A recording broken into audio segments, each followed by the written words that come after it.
Translate this and my salary is yours. Her reply shocked the millionaire. Sometimes, kindness doesn't look like a grand gesture or a dramatic rescue. Sometimes, it's just a few honest words spoken at the right moment, words that can quietly change two lives forever. This is a story about a millionaire who thought money could buy anything, and a woman whose simple reply stopped him cold, forcing him to see the world and himself very differently. Before we begin, if you enjoy emotional, inspiring stories that remind us of the power of kindness, please subscribe, like this video, and share your thoughts in the comments.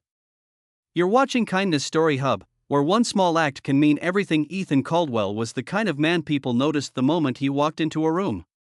In his early 40s, sharp suit, confident stride, and eyes that always seemed to be calculating the next move, he was a self-made millionaire who ran a fast-growing tech company in Chicago.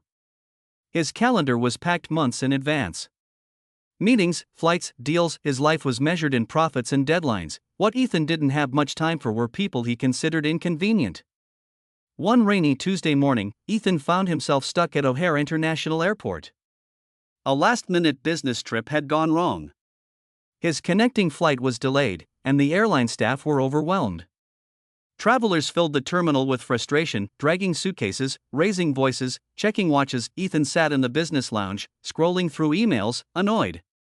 A critical contract depended on documents written in a foreign language, Spanish, to be exact. His usual translator wasn't answering, and the deadline was approaching fast. He muttered under his breath. Unbelievable. I pay people to handle this stuff. That's when he noticed her. She was sitting alone at a small table near the coffee stand, wearing a simple blue sweater and holding a worn paperback book. Her name tag read Lucia, Airport Services. She looked to be in her early 30s, with tired eyes but a calm presence, like someone used to chaos but no longer shaken by it. Ethan hesitated, then stood up. He walked over with the confidence of a man used to being obeyed. Excuse me, he said. Do you speak Spanish? Lucia looked up, surprised, then nodded. Yes. I do. Ethan's eyes lit up, not with gratitude, but opportunity. I need something translated right now, he said, pulling out his tablet. It's important. Translate this, and my salary is yours for the day. Lucia blinked. Your salary? Yes, Ethan said casually. I make more in a day than most people make in a month. This will take you, 10 minutes? Easy money. Around them, people rushed past, unaware of the quiet moment forming between them. Lucia didn't smile. She didn't reach for the tablet. She just looked at Ethan, studying his face, his expensive watch, his impatient stance. Then she said something Ethan never expected. I can translate it, she said gently. But I don't want your salary. Ethan frowned. Why not? Lucia took a breath. Because if I do it for the money, you'll forget me the moment you walk onto your plane. But if I do it out of kindness, maybe you'll remember that people are more than what you can pay them. The words hit Ethan like cold water. No one spoke to him like that. Not employees. Not partners.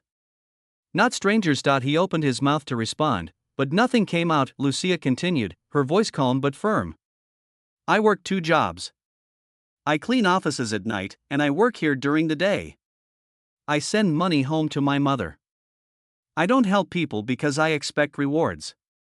I help because one day, I might need help too. The airport noise seemed to fade. Ethan felt something unfamiliar tighten in his chest.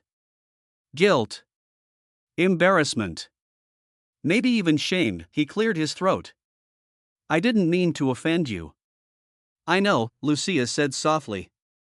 You're just used to solving problems with money. After a moment, Ethan handed her the tablet. Please, translate it. Lucia nodded and began reading. Her fingers moved quickly, her expression focused. She explained the document clearly, carefully pointing out details Ethan might have missed. She didn't rush. She didn't show off. She simply helped. When she finished, Ethan stared at the screen, stunned. You just saved my deal, he said quietly. Lucia smiled, this time warmly. I'm glad. Ethan reached into his wallet and pulled out several $100 bills. Please, he said.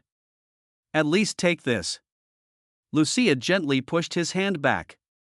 No. But there is something you can do. What? Ethan asked, "Be patient with the staff here today," she said. "They're tired. And maybe the next time you see someone struggling, don't lead with your wallet." Then she stood up, picked up her book, and walked away, disappearing into the crowd. Ethan stood there, frozen. For the first time in years, he missed his flight and didn't even care. That evening, Ethan sat alone in his hotel room, staring at the city lights. The contract was secured. The deal was done. But his mind kept returning to Lucia's words, "You're used to solving problems with money."